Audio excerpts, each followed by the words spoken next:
April fool అంటూ ఉంటాం. అలాగా మరి జగన్మోహన్ రెడ్డి గారు కూడా ఒకరోజు ముందుగానే జనాల్ని ఏప్రిల్ ఫూల్ చేసే ప్రయత్నం చేశారు. ఇవాళ వారి మీటింగుల్లో ఇంకెన్ని రకాలుగా 99% హామీలు నెరవేర్చాను, ఇలా ఎన్నో, మద్యపాన నిషేధం చాలా చేశాం. ఇలాంటివి జనరల్గా ఎవడైనా ఏప్రిల్ 1 రోజు ఫూల్ చేసే ప్రయత్నం చేస్తాడు. కానీ ప్రతిరోజు ఆంధ్రప్రదేశ్ జనాల్ని ఫూల్స్ చేసిన మహానుభావుడు ఎవరు అంటే శ్రీయుతులు ఎడుగూరి సన్నింటి జగన్మోహన్ రెడ్డి గారు. సో ఆయన ఇంకా ప్రతిరోజు జనాన్ని ఫూల్స్ చేయటం మానేసి ఒక ఏప్రిల్ 1కి, అంటే ఇవాళ ఏదైనా చెప్పుకోండి, దేశానికి కాబోయే ప్రధానాన్ని కూడా చెప్పండి. అఫ్కోర్స్ మీరు భయపడతారనుకోండి, ఆ మాట అనరు. అవసరమైతే అమెరికాలో పోటీ చేశారని నెగ్గలను అంటారు తప్ప కల్లో కూడా భారతదేశంలో నేను ప్రధాని అవుతానని చెప్పే ధైర్యం ఆయనకి లేదు. ఎందుకంటే అలా చెప్తే 24 గంటల్లో ఏమవుతుందో ఆయనకు తెలుసు కనుక.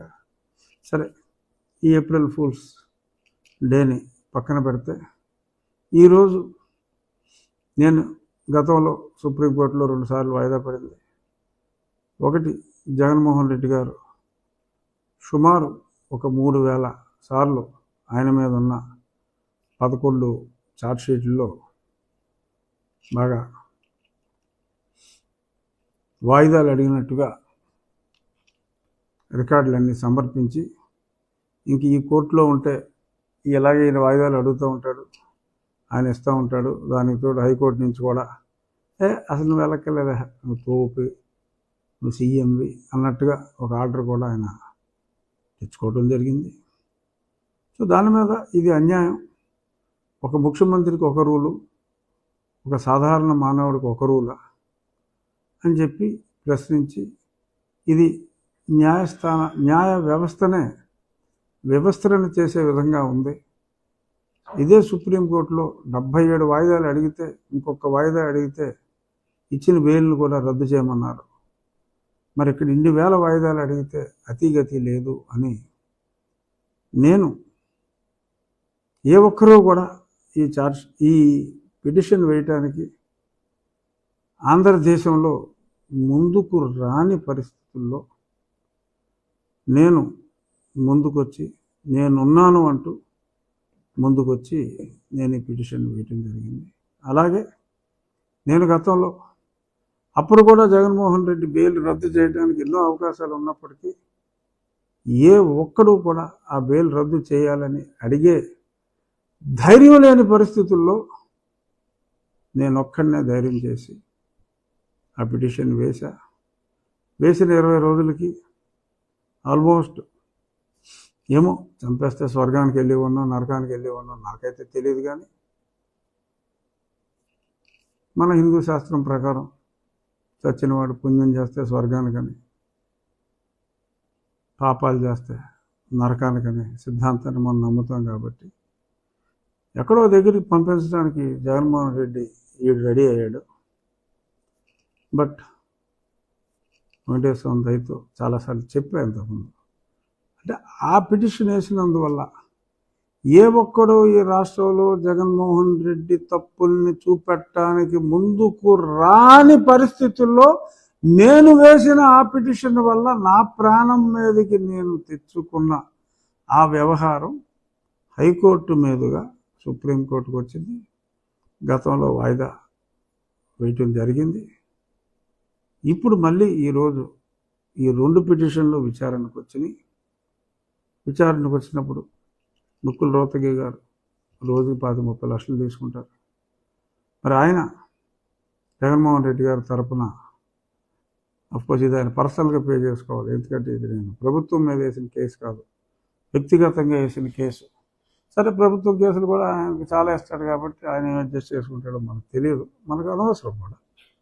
సో ఆయన, ఇంకా బ్యాటరీ ఆఫ్ లాయర్స్ వచ్చారు, ఒక 6-7 వచ్చారు వారి వెనకాల. వాళ్ళందరూ కూడా ఈ కేసులో ఏం లేదు, అసలు బ్రహ్మాండంగా చేస్తున్నారు వాళ్ళు, అది ఇది అని చెప్పి పచ్చాబద్ధాలు కోర్టులో చెప్పినప్పుడు the would be chief justice of India number 2 judge justice Sanjiv Khanna garu, what is the progress of the case అని అడిగితే పెప్ప అని చెప్పి అంటే ఒక ముఖ్యమంత్రి, ఒక పార్టీ అధ్యక్షుడు కోర్టులకు వెళ్లకుండా ఉండటం అది కరెక్ట్ కాదు, వారికి వెసులుబాట్లు ఇవ్వటం. The trial shall go on అని చెప్పి అని CBI additional solicitor general S V Raju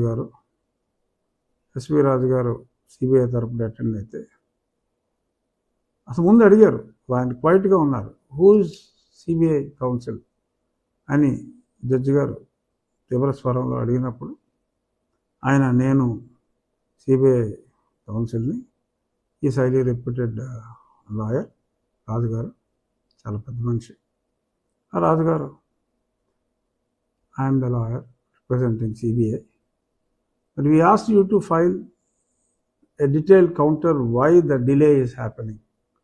Did you file? No, sir. Why? Give me some time, sir. So court అడిగినా కూడా, ఎందుకంటే కారణం చెప్పడానికి లేదు. ఇంతలో మా సీనియర్ కౌన్సిల్ బాలాజీ శ్రీనివాసన్ గారు, they are hand in glove sir, that's why they are not filing. అరే అప్పుడు ఆయన డిశ్చార్జ్ పిటిషన్లు అంటే పిటిషన్ అండర్ 207, ఆ డిశ్చార్జ్ పిటిషన్లో గోల్ ఎక్కువైపోయింది, అందుకని ఒకదాని తర్వాత ఒకటి డిశ్చార్జ్ పిటిషన్ వేసినందువల్ల మేము ముందుకెళ్ళలేకపోయామంటే, మరి ఆ డిశ్చార్జ్ పిటిషన్లకి సొల్యూషన్ మీరు చూసుకోవాలి. Is it proper? అంటే ఇది సమంజసమా? ఒక ముఖ్యమంత్రికి, ఒక పార్టీ అధ్యక్షుడికి ఇలాగా ఇన్ని వాయిదాలు ఇచ్చి ఇంత డిలే చేయటం సమంజసమా? The trial shall go on అని ఆయన చాలా గట్టిగా చెప్పడం జరిగింది. అలాగే ఈ బెయిల్ రద్దు పిటిషన్ కానీ ఎందుకు ఆలస్యం అవుతుంది కాబట్టి వేరే కోర్టుకు మార్చమన్నారు. అసలు నాకు ఆ కారణాలు కావాలి, ఎందుకు ఆలస్యమైందో డీటెయిల్డ్గా. ఏముంటుందండి కారణం చెప్పడానికి?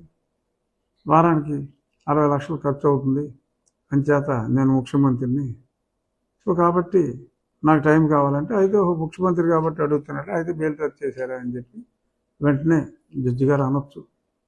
సో ఏమీ చెప్పలేక మేనమేషాలు లెక్కిస్తూ మెమ్మెమ్మ తత్త అని అంటే, సరే ఎన్నికలు కూడా వస్తున్నాయి కదా, సో అంచేత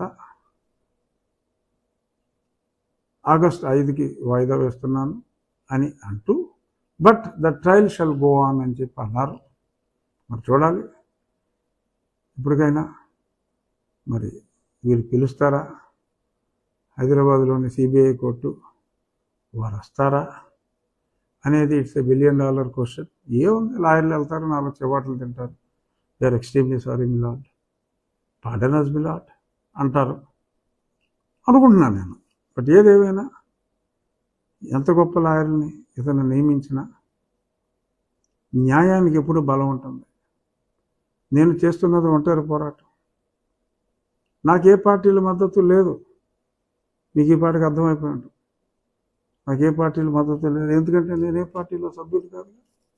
సో కాబట్టి సభ్యుడు కాని వారికి మద్దతు ఎవరు అని అంటున్నారు మరి. సో కానీ ఈ పోరాటం రాష్ట్ర ప్రజల కోసం చంద్రబాబు నాయుడు గారు లాంటి గొప్ప వ్యక్తి మళ్ళీ ముఖ్యమంత్రి కావాలి అనే ఆరాటంతో, ఉబలాటంతో నేను చేసిన పోరాటం. ఎందుకంటే ఇది నా గొప్పల కోసం నేను చేసిన పోరాటం కాదు.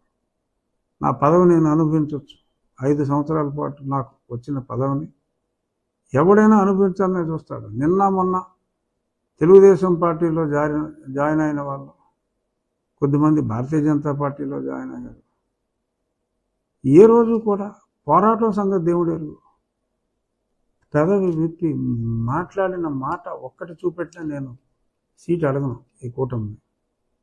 ఏ ఒక్కడైనా సరే, ఈ 10 రోజుల్లో జాయిన్ అయిన ఏ ఒక్కడైనా 3 నెలల ముందు జగన్మోహన్ రెడ్డిని రకంగా ప్రశ్నించారు అని చెప్తే నేను రాజకీయాల నుంచి శాశ్వతంగా విరమించుకుంటాను.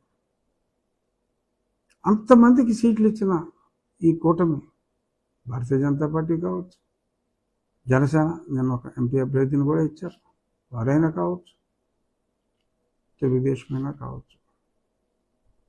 నాకు అనిపిస్తుంది జగన్మోహన్ రెడ్డి మీద నేను చేసిన పోరాటమే నాకు శాపమా? ఎటువంటి ఆపేక్ష లేకుండా అందరందరూ పార్టీలు పెట్టుకుంటున్నారు.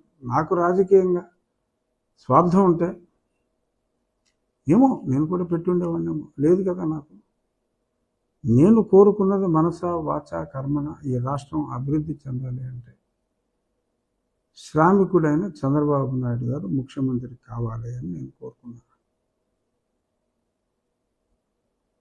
నిన్న చూసాం, ఆ ముషిలోడు, ఆ చంద్రబాబు అంటాడు జగన్మోహన్ రెడ్డి. ఆయన 3 మీటింగ్లు, ఎవడ కుర్రోడు ఎవడ ముసలోడు, రోజుకి 3 మీటింగులు, మండు టెండలు చేసిన వాడు ముసలోడా? ఏసీ బస్సు వేసుకుని ఆ బస్సు పై నుంచి మాట్లాడేటప్పుడు కూడా అటు ఇటు కూలర్లు వేసుకుని మాట్లాడేవాడు, ఏదో ఒక మీటింగ్ చేసేవాడు. యువకుడా? మీరే నిర్ణయించండి, ఎవరు కుర్రవాళ్ళు, ఎవరు యువకులు, ఈ రాష్ట్రాన్ని గాడిలో పెట్టగలిగిన వాడు ఎవడో మీరే ఆలోచించండి. పవన్ కళ్యాణ్ గారు కూటమి కలవాలి, కూటమి గెలవాలి అని ఆయన కూడా అవిశ్రాంత పోరాటం చేస్తున్నారు. మరి నేను ఒంట్లో బాగోపోతే మరి హైదరాబాద్కి వచ్చి ఇమీడియట్గా మళ్ళీ ప్రజాక్షేత్రంలో ఉండాలి. మరి అక్కడ ఇచ్చిన కమిట్మెంట్ల కోసం ఆయన కూడా ఆరోగ్యం సైతం లెక్క చేయకుండా, మరి అనారోగ్యం, జ్వరం వచ్చింది, అయినా సరే ఆయన వెళ్ళి పోరాడుతున్నారు. తప్పకుండా నాకు, ఎందుకంటే నా లక్ష్యం ఒకటే, జగన్మోహన్ రెడ్డిని ఓడించాలి. ఆ లక్ష్యంతోనే నేను ఇన్నాళ్ళు నా ప్రాణాలకు తెగించి ఉన్నా. ఈ ఎలక్షన్ కూడా జగన్మోహన్ రెడ్డి కావాలా, జగన్మోహన్ రెడ్డి వద్దా అనే ఎలక్షనే.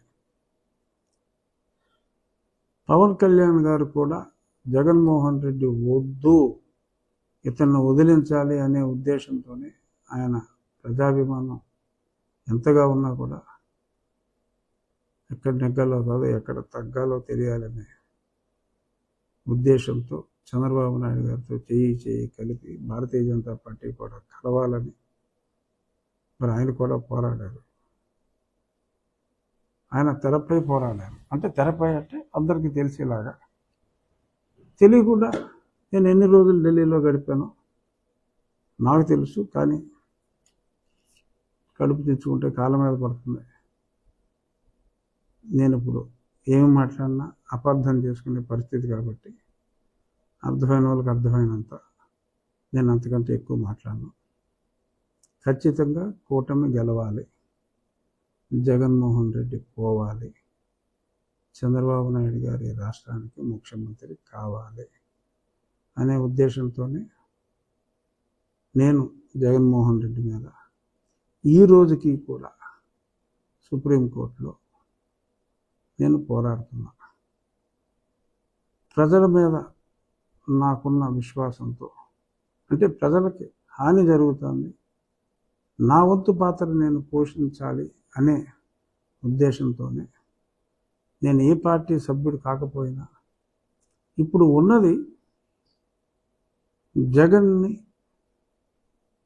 వదిలించాలి అని కలిసిన కూటమి. వీళ్ళు నెగ్గాలని కాదు, జగన్ను వదిలించాలి, రాష్ట్రానికి మంచి జరగాలి అని కలిసిన కూటమి. జగన్ను వదిలించడానికి ఎవరు ఎంత కృషి చేశారో, పార్టీలుండి 50 లక్షల మంది సభ్యులుండి కృషి చేయటం ఎస్ గ్రేటే. కానీ ఒంటరిగా నేను నా నాన్నమ్మ గారు చనిపోయినా కూడా నా ఊరికి నేను వెళ్ళలేని దుస్థితిలో, నా కాన్స్టిట్యున్సీలో ప్రధానమంత్రి వచ్చిన భారతదేశంలో ఇప్పుడు దాకా ఎప్పుడూ ఇటువంటి ప్రోటోకాల్ వైలేషన్ జరగలేదు. నా పేరు రాసిన తర్వాత కూడా డిస్ట్రిక్ట్ కలెక్టర్ మరి ప్రధానమంత్రి ఆఫీస్కే ఫోన్ చేసి నా పేరు తీయించేసిన ఘనుడు జగన్మోహన్ రెడ్డి. అయినా నేను అర్థం చేసుకున్నప్పటికీ కూడా ఎదురీది నేను నా పోరాటం కొనసాగించాను. ఎన్ని అవాంతరాలు వచ్చినా ఈ జగన్మోహన్ రెడ్డి అనే దరిద్రం ఈ రాష్ట్రానికి ఉండకూడదు అని నేను ప్రొసీడ్ అయ్యాను. సో పోరాడేవాడు ఎవడు ఈ కూటమిలో ఉండకూడదు అని ఎవరైనా అనుకుంటారని కూడా నేను అనుకోవట్లే. It's an aberration, it's a mistake by miscommunication by some vested interested people. కాబట్టి తప్పకుండా చంద్రబాబు నాయుడు గారు నాకు న్యాయం తప్పకుండా చేస్తారు అనే పరిపూర్ణ విశ్వాసం నాకుంది. ఎంతోమంది ఇంకా నాకు మెసేజెస్ తుప్పర్లుగా వస్తూనే ఉన్నాయి. ఆ మెయిల్ బాక్స్ నిండిపోతా ఉంది. అందరికీ నేను ఒకటే, రాష్ట్ర ప్రజలు ఎలా అయితే మరి ఈ కూటమిని విశ్వసించి ఈ నియంతని పంపాలనుకుంటున్నారు, అందరూ భయపడే రోజుల్లోనే నియంత నువ్వెంత అన్న నన్ను వదిలేస్తారని నేనైతే అనుకోవట్లేదు.